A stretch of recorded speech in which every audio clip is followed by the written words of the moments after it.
ಇಂದು ನಗರದ ಕಾಡ ಕಚೇರಿಯಲ್ಲಿ ಮೈಸೂರು ಮಹಾರಾಜರು ಹಾಗೂ ಮೈಸೂರು ಕೊಡಗು ಸಂಸದರಾದ ಶ್ರೀ ಯದುವೀರ್ ಕೃಷ್ಣದತ್ತ ಚಾಮರಾಜ ಒಡೆಯರವರ ಹುಟ್ಟುಹಬ್ಬವನ್ನು ಬಹಳ ಅರ್ಥಪೂರ್ಣವಾಗಿ ಆಚರಿಸಲಾಯಿತು.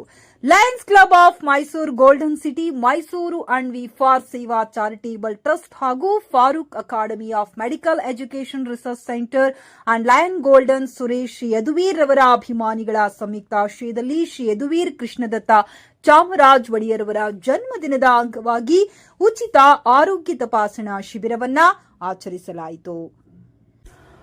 ಆರೋಗ್ಯ ತಪಾಸಣಾ ಶಿಬಿರದಲ್ಲಿ ಕಿವಿ, ಮೂಗು ಮತ್ತು ಗಂಟಲಿನ ತಪಾಸಣೆ, ಹೃದಯ ಸಂಬಂಧಿ ಕಾಯಿಲೆಗಳ ತಪಾಸಣೆ, ಮೂಳೆ ಹಾಗೂ ಕೀಲು ರೋಗದ ತಪಾಸಣೆ, ಮಧುಮೇಹ ಹಾಗೂ ಶ್ವಾಸಕೋಶದ ತಪಾಸಣೆ, ರಕ್ತದೊತ್ತಡ ತಪಾಸಣೆ ಹಾಗೂ ನುರಿತ ವೈದ್ಯರಿಂದ ಸಮಾಲೋಚನೆ, ಸಕ್ಕರೆ ಕಾಯಿಲೆ ತಪಾಸಣೆ, ಕೃತಕ ಕಾಲುಗಳಿಗೆ ಅರ್ಜಿಗಳನ್ನು ಸ್ವೀಕರಿಸುವ ಕಾರ್ಯಕ್ರಮವನ್ನು ಹಮ್ಮಿಕೊಂಡು ಯಶಸ್ವಿಗೊಳಿಸಿದರು. ನಂತರ ಕಾರ್ಯಕ್ರಮದ ಕುರಿತು ಸಮಾಜ ಸೇವಕರು, ಚಲನಚಿತ್ರ ನಿರ್ಮಾಪಕರಾದ Lions Club of Golden City Mysuru ಅಧ್ಯಕ್ಷರಾದ ಲಯನ್ ಗೋಲ್ಡನ್ ಸುರೇಶ್ ರವರು ಮಾತನಾಡಿದರು.